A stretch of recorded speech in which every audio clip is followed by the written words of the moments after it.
This is not a sponsored video.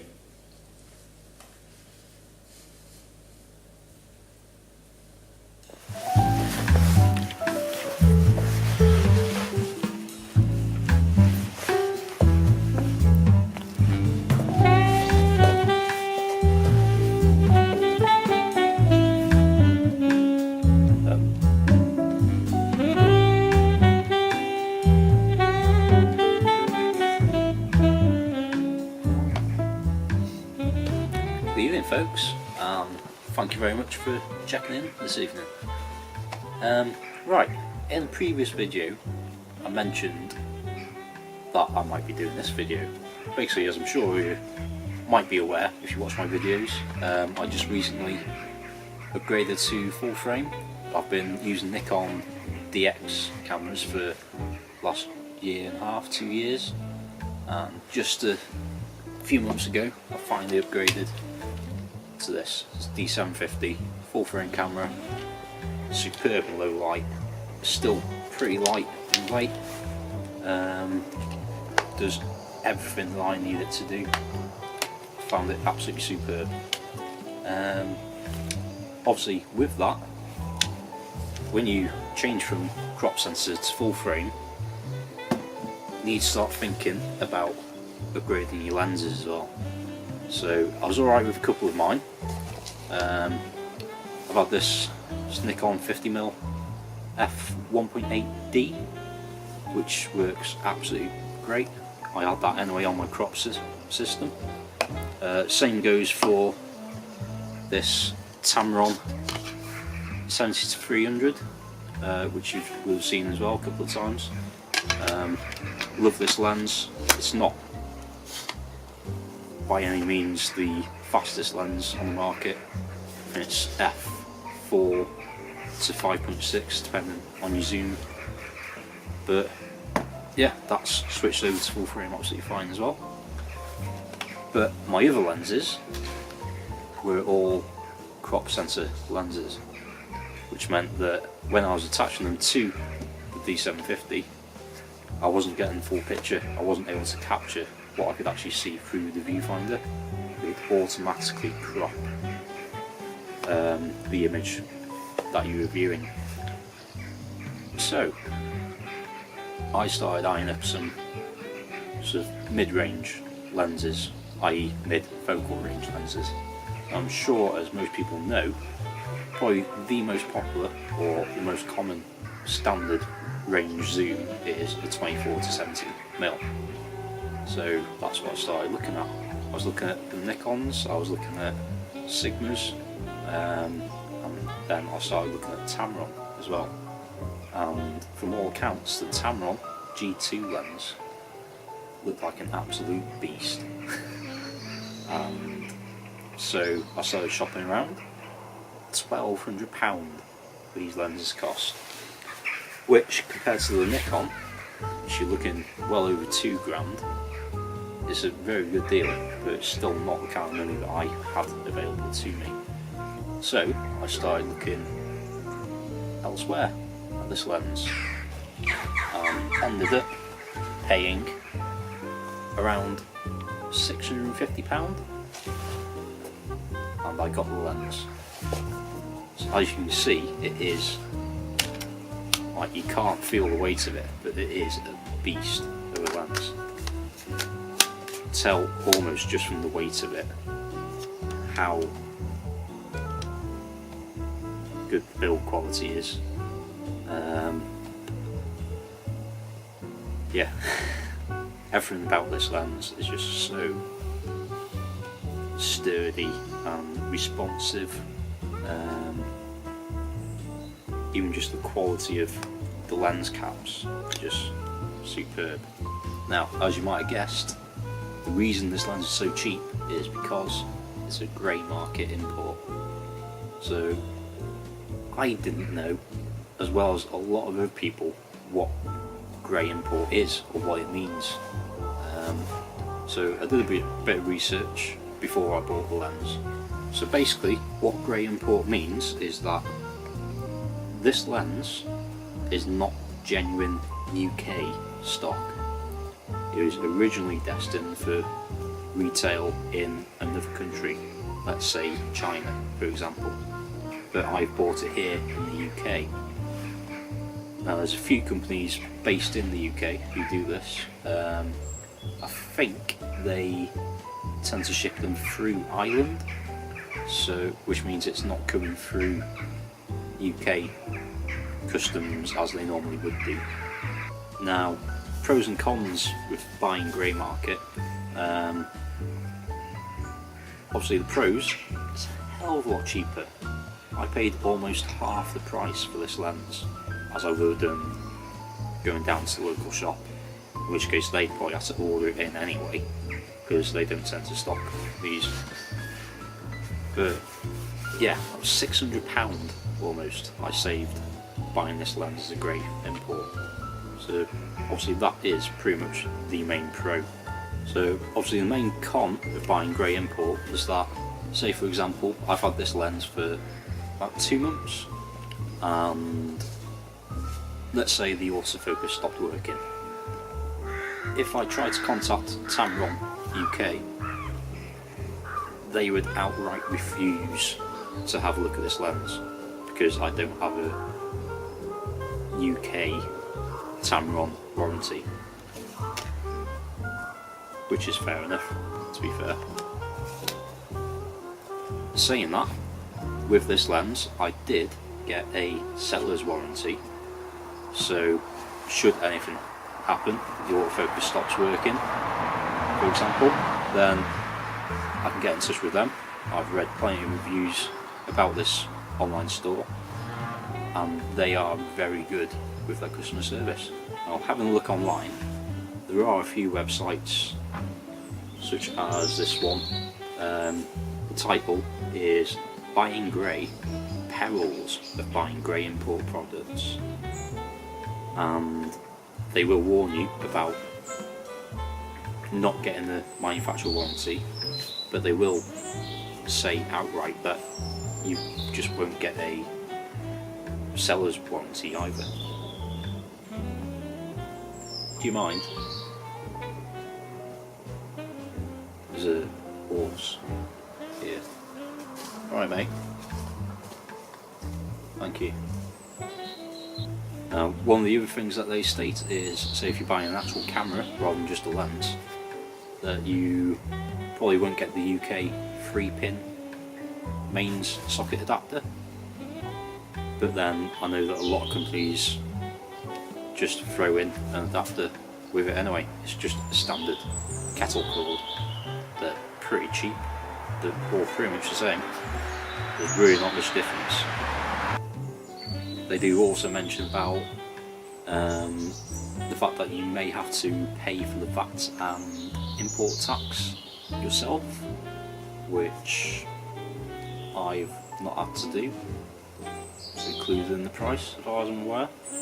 Then the other thing that they say is that once I've ordered the lens, if it goes missing during transit, then there's probably nothing that I could do unless I had forked out for insurance, postal insurance, which could seem fair enough, but I can't think of any packages I've ever had lost, even letters. I don't really know anyone who's ever lost anything in the post. So for the sake of saving £600, I was quite willing to take that chance, to say the least. Now, some of the other pros for myself of buying grey import lens. One, as I've said, I've saved myself half the price, and for that price I could just pick up another lens in another month or two. Another thing is with my insurance, I am a business and all my gear is insured. So with this being half the price, that also means that my insurance premium is not being boosted up so much. Another thing is, one, it was cheaper, two, it's insured. I'm not so afraid to really get this in the thick of it. obviously I do try and take care of my equipment, but if I'd paid £1,200, I think I'd be scared to take this out of my bag or even out of the house, to be honest with you. But for the £600, I'm quite happy to take it onto sandy beaches and into hot, sweaty gig venues and stuff like that. So yeah, for me, it was worth weighing up the options, and the pros far outweighed the cons, in my opinion. And I'm dead happy with it, honestly. So, talking about the lens itself, let's get it on there quickly. I am so happy with this lens. On my old D7-100 crop sensor, I was using the Sigma 17-50mm lens. f2.8 is nice, just all around everyday lens basically. So this now, 24 to 70, it's effectively near enough the same range, but it is a good bit heavier as you'd expect. There's a lot of top quality glass inside there. So that wide aperture and 24mm, it's fairly wide angle.